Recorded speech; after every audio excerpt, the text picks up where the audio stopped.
सबसे पहले तो अगर आज आपका फॉरेस्ट गार्ड का एग्ज़ाम है तो आपको हमारी ओर से शुभकामनाएं। आपका पेपर बहुत अच्छा रहे, आप जो चाहते हैं लाइफ में वो आज आप अचीव कर पाएँ। चलिए बात करते हैं एक दूसरे पहलू के बारे में। Good morning to everyone, I hope so आप सभी अच्छे होंगे।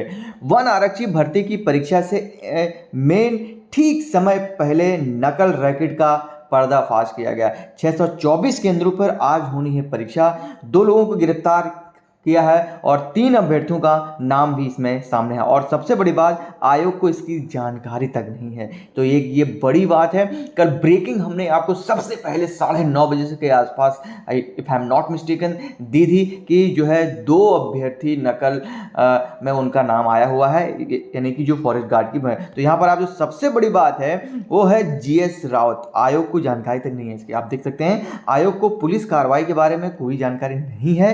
परीक्षा अपने तय समय पर होगी। GS रावत, सचिव लोक सेवा आयोग उत्तराखंड। उसके अलावा नहीं होने देंगे अन्याय, तो सभी प्रतियोगी परीक्षाओं को नकल विहीन कराना हमारा लक्ष्य है। प्रतिभावान युवाओं के साथ अन्याय नहीं होने दिया जाएगा। जो लोग भी परीक्षाओं के साथ अपवित्र की चेष्टा करेंगे उनको जो है बख्शा नहीं जाएगा, मुख्यमंत्री पुष्कर सिंह धामी। उसके अलावा आप देख सकते हैं कि 15 अभ्यर्थियों से 4 लाख रुपए का जो है यहाँ पर सौदा हुआ था। सैनी ने 15 अभ्यर्थियों से नकल कराने का सौदा किया था, उनसे 4 लाख रुपए लिए थे। कुछ ने एडवांस के तौर पर 50,000 से लेकर 1 लाख रुपए दिए थे नकल कराने के लिए।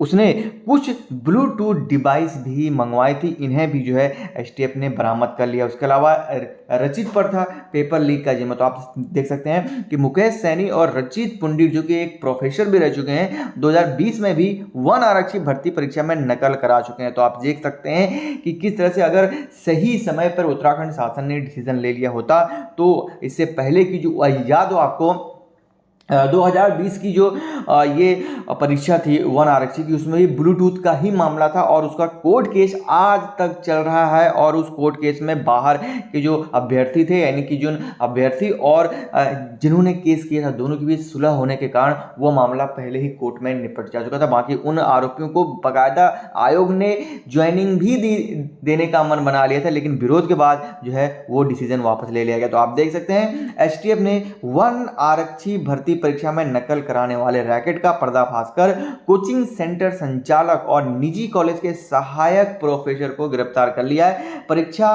प्रदेश के 624 केंद्रों पर आज होनी थी। आरोपियों की योजना पेपर लेकर ब्लूटूथ से नकल कराने की थी। इसमें 3 अभ्यर्थियों का नाम जो है सामने आया है। तो आप देख सकते हैं जिस तरह से STF ने लगातार जो है अपनी एक्टिवनेस दिखाई, उससे कहीं ना कहीं एक सवाल यहाँ पर भी उठता है कि किस तरह से आप देख सकते हैं नकल इतना, जैसे कि सरकार बोलती है कि ये उत्तराखंड राज्य का ही नहीं पूरे देश का सबसे सख्त नकल कानून है, तो इस नकल की कैसी धज्जियाँ उड़ाई गई उसकी बानगी आपको कल जो है देखने को मिली यह है पेपर लीक मामले में। तो आप देख सकते हैं कि किस तरह से पूरी सेटिंग हुई थी। कपड़े में ब्लूटूथ सिलवा परीक्षा देने का था प्लान। तो आप देख सकते हैं कितना अजीबोगरीब और सख्त प्लान था कि आप सोच भी नहीं सकते कि इस तरह से भी नकल होती है। जिले में 21 केंद्रों पर होगी, यानी कि बात करते हैं उत्तराखंड लोक सेवा आयोग की परीक्षा होने वाली। आज की मुख्य परीक्षा तैयार है। लिखित परीक्षा सुबह एकल सत्र में 11 बजे से लेकर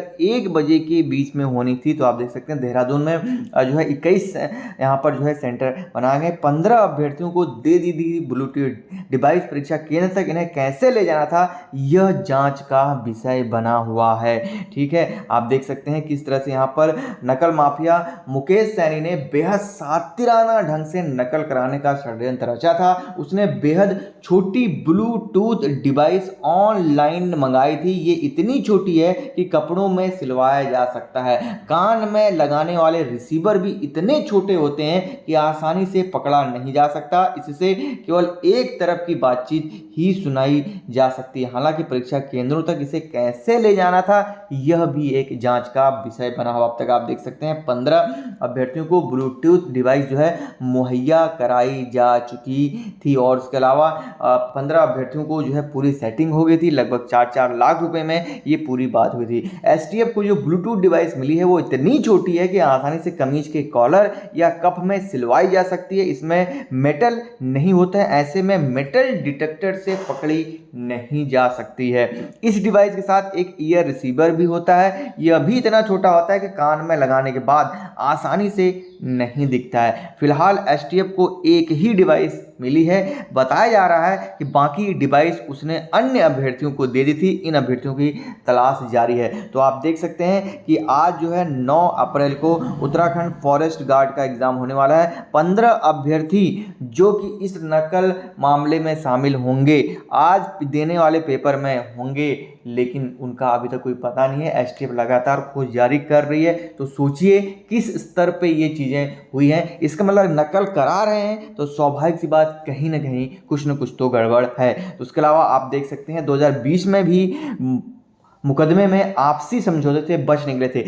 यही बात जो मैं आपको स्टार्ट में बोल रहा था कि अगर 2020 में ही अगर सही तरीके से कार्रवाई की होती तो ये चीज़ें आज तक न होती। आप देख सकते हैं कि 2020 में भी वन आरक्षी भर्ती परीक्षा हुई थी। इसमें भी परीक्षा केंद्र पर ब्लूटूथ डिवाइस पकड़ी गई थी। एक अभ्यर्थी की शिकायत पर मुकेश सैनी, हाकम सिंह रचित तमाम ऐसे 7 लोगों के खिलाफ जो है मैंगलोर थाने में मुकदमा दर्ज हुआ था। लेकिन ये आरोपी आसानी से बच निकले थे क्योंकि हाईकोर्ट में दोनों पक्षों में समझौता हो गया था। लिहाजा इस मुकदमे को बंद कर दिया गया था। और याद हो आपको रिसेंट टाइम में उत्तराखंड अधीनस्थ सेवा चयन आयोग ने जो है खुद कोर्ट में केस दायर किया हुआ है इस मामले में। ठीक है, उसके अलावा आप देख सकते हैं कि कई परीक्षाओं में भी रचे नकल के षड्यंत्र हर बार पकड़े गए। तो आप देख सकते हैं कोचिंग संचालक, जी हाँ, कोचिंग संचालक ने 2016, 2018 और 2020 में भी जो है इन पे मामले दर्ज हुए हैं। कोचिंग कई बार जो है प्रतियोगी परीक्षाओं में नकल कराने की योजना बना रहा है, लेकिन हर बार पुलिस ने उसके मंसूबों पर पानी फेर दिया। उसका नकल कराने का एक ही तरीका ब्लूटूथ डिवाइस रहता था। 2 बार कार्रवाई के दौरान उसके कोचिंग सेंटर से सामान भी बरामद हुआ था। पहले वह और ओजस्वी कोचिंग सेंटर चलाता था, अब जो है नाम बदलकर एमएस कोचिंग सेंटर रख लिया था। पुलिस पूछताछ में ये पता चला है कि पश्चिमी उत्तर प्रदेश के कई नकल माफियाओं से जो है उसका गठजोड़ है। उसके अलावा बनियाइन में सिलवाई थी ब्लूटूथ डिवाइस। तो आप देख सकते हैं बात 2016 की परीक्षा की है जहां पर मुकेश सैनी के खिलाफ पुलिस की कार्रवाई की थी। लेकिन यहाँ पर आप देख सकते हैं कोचिंग सेंटर में छापा मारा गया तो वहां पर 6 बनियाइन बरामद थी जिसमें से ब्लूटूथ डिवाइस में जिनमें सिलवाई गई थी। तो आप देख सकते हैं किस तरह से ये चीज़ें लगातार हो रही हैं। उसके अलावा 2018 में भी नकल की बनाई थी योजना। तो आप देख सकते हैं 2018 में भी तब एलटी भर्ती में नकल कराने की योजना हुई थी। अभ्यर्थियों से 15-15 लाख रुपए लिए जाने थे, 5-5 लाख रुपए एडवांस भी लिए गए थे। उस वक्त भी उसके ओजस्वी कोचिंग सेंटर पर छापा मारा गया था और यहाँ से पुलिस को कुछ अभ्यर्थियों को जो है गिरफ्तार किया गया था। तो किस तरह से ये तमाम जो प्रचार हो रहे थे कि उत्तराखंड का ही नहीं देश का सबसे बड़ा ये कानून है, फलाना कानून है, तो उसकी आज जो है किस तरह से सेंध हमारी इन लोगों ने की है, कहीं ना कहीं बड़ा सवाल सरकार की उस पर भी उठता है। ठीक है, लेकिन ये हमारे जो एजेंसियां हैं, हमारी एसटीएफ, हमारी एसआईटी, हमारे उत्तराखंड पुलिस जिस तरह से लगातार एक्टिव है, कहीं ना कहीं इनकी भी तारीफ बनती है। तो आगे बढ़ते हैं। अब बचना मुश्किल है, कानून में हुआ मुकदमा। तो हर बार आरोपी कानून लचर होने के कारण बच निकलता था। पहले उसके खिलाफ धोखाधड़ी और आईटी एक्ट के तहत केस दर्ज हुए थे, ऐसे में वो आसानी से निकल जाता था। अब यहाँ पर 2021 में गैंगस्टर के तहत भी कार्रवाई हुई थी, इसमें भी जमानत पा गया था। इस बार उसका बचना मुश्किल होगा। एसटीएफ ने मैंगलोर थाने में नकल रोधी कानून के तहत, तो आप देख सकते हैं एसटीएफ ने यहाँ पर जो है नकल रोधी कानून के तहत जो है उसके ऊपर कार्रवाई की है। तो आप देख सकते हैं कि किस तरह से लगातार ये मामले चले आ रहे हैं और उत्तराखंड में नकल तो जैसे एक मामूली सी बात हो गई है। उत्तराखंड के बेरोजगार अभ्यर्थियों के भविष्य के साथ लगातार खिलवाड़ हो रहा है। इससे पहले भी आपने देखा होगा पटवारी लेखपाल की परीक्षा में, और कई अभ्यर्थी इसमें भी बैठने वाले थे, लेकिन वो तो लोक सेवा आयोग ने उनको जो है 5 साल के लिए डिबार कर दिया। फिर आपने देखा होगा गणित सहायक पेपर में किस तरह से सभी सेट एक साथ एक जैसे हुए। उसके बाद अब आज लोक सेवा आयोग की सबसे बड़ी परीक्षा है जिसमें करीब तकरीबन if I am not mistaken 2.5 lakh के आसपास कैंडिडेट बैठ रहे हैं। फॉरेस्ट गार्ड की जो परीक्षा है उसमें भी आप देख सकते हैं ठीक एन वक्त पहले एग्ज़ाम के एक रात जो है नकल कराने का गैंग जो है पकड़ा जाता है और 15 अभ्यर्थी कहाँ हैं, किस डिस्ट्रिक्ट से परीक्षा दे रहे हैं, किसी को अभी तक नहीं पता है। बाकी इस खबर पे आपकी क्या राय है मुझे कमेंट सेक्शन में बताइए ज़रूर। वीडियो अच्छी लगी हो तो लाइक कर दीजिए और चैनल पे पहली बार आए हैं तो सब्सक्राइब ज़रूर कीजिएगा। मिलता हूँ नेक्स्ट वीडियो में। थैंक्स फॉर वॉचिंग में। जय हिंद, जय भारत, जय उत्तराखंड।